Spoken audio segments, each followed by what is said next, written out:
We have a Toronto Raptors trade update as reports have come out revealing the Raptors have interest in making a deal with the Brooklyn Nets to acquire Cam Johnson, bring him to Toronto. And Cam Johnson is a three-point sniper, not crazy young anymore, but does have potential. And if the Raptors do lose some shooting into Gary Trent Jr. or different moves in the offseason, could be an interesting fit. So we'll discuss that, including a Scottie Barnes contract update. As we all know, we saw he got that massive extension from the Toronto Raptors just a few days ago, but now more details have been revealed in terms of what that extension will actually look like for this Toronto Raptors team. Because frankly, Scottie Barnes is a key piece to this team moving forward, and the back end of this deal is very interesting, proving that Scottie Barnes is all in on what's going on right now for the Toronto Raptors. But before we dive into any of that, folks, again, over 51% of our viewers are, or 49% of the viewers are not subscribed to the channel. So make sure you guys hit that subscribe button if you want to stay up to date with all of the latest crazy reports that are coming up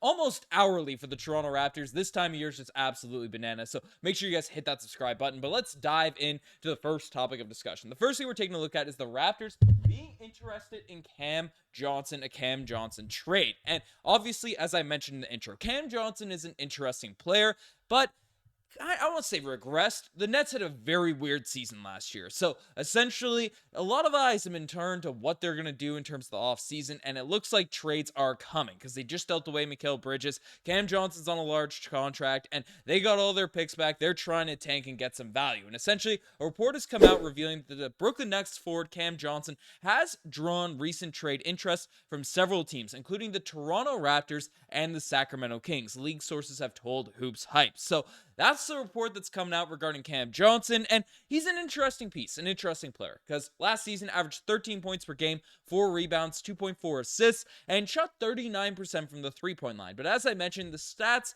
kind of regressed from previous seasons with the Suns or just last year with the Brooklyn Nets, that kind of half season while the KD trade went down, but still only 28 years old, shoots 46% on corner threes, and most of them are assist upon, but as a spot-up shooter, he's elite. He has good size. He's 6'8", so can run those forward positions. Never really developed into the most elite sort of stifling on-ball defender, but still is very, very talented, very, very good on that end of the floor, on top of being a solid three shooter. So, again, we've talked about the need for shooting on this Toronto Raptors team when you're constructing a roster around Scottie Barnes and RJ Barrett, particularly. Obviously, Immanuel Quickley can shoot. In the draft, he just drafted Jakob Poeltl, who's going to be a guy that certainly is going to knock down some shots. Gradey Dick's on this roster. As of right now, the star boy Gary Trent Jr., still projected to come back, but we're going to see what goes on that front. And then even the front court, we have Sasha Veznevkov as well as Kelly Olynyk that can space the floor. Obviously, Poeltl isn't much of a three-point threat, but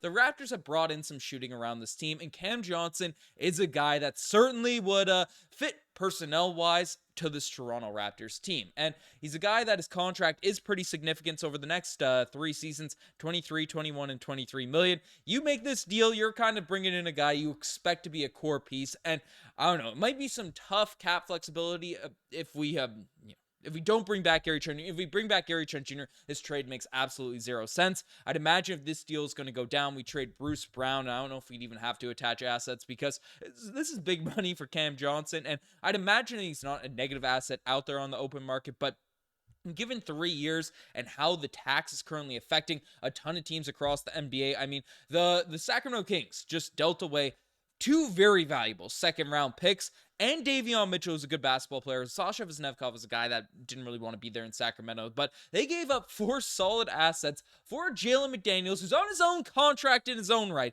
just to get under the tax a little bit. So, frankly, the tax is making people do crazy things here now, so I wouldn't be shocked if the Nets, again, a team that's not going to be worried about the tax, we can look at their sort of team construction, roster construction here now at this point. They have Ben Simmons under contract for the next couple years, Cam Johnson, for the next few seasons, or Ben Simmons just 1 year, not counting the 2023-2024 season, but Cam Johnson for 3 years, and then rest of their roster is pretty open books. They just trade away Mikal Bridges. They have Bojan Bogdanović now as a big salary spot, but again, they might want maximum flexibility so they can bring in a ton of contracts, bad contracts, so they can accumulate and stockpile assets. So we'll see what the Raptors would actually have to give up in one of these deals. Again, salary-wise, we can make a Bruce Brown option kind of deal work. I don't imagine they'd be interested in Jakob Poeltl.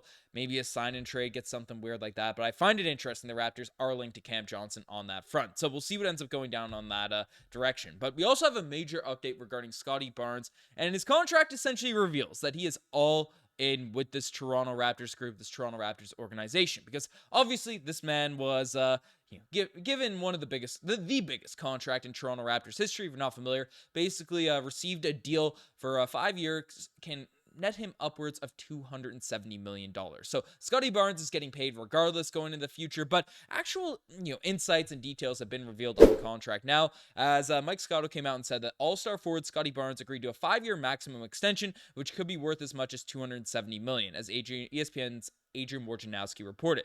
Barnes will become the highest paid player ever for the Toronto Raptors, and he's all in on Toronto, with the extension agreement including no player or team options in the deal, league sources have told Hoops Hype. So what does that mean? So a lot of these contracts, a lot of these things when deals come out, the back end of the deal is what a lot of the negotiations come from. Hey, Scottie, do you have an option to opt out of this team? Do you have the option to go somewhere else? Decline a player option and move into a different team. Scottie has none of such options. He is a player that is locked into the Toronto Raptors now for the foreseeable future, and is not going to be able to sort of leave a year early based off of what's going on. And then obviously in the modern NBA, when your contract expires, you essentially have the leverage to get traded a year and a half before that happens. So Masai Ujiri's pushed back that date for a very long time regarding Scottie Barnes. He will be under, the Toronto Raptors sort of control basically till like 2030. So that's a positive when you're locking up a young star who himself, had a great breakout season this year.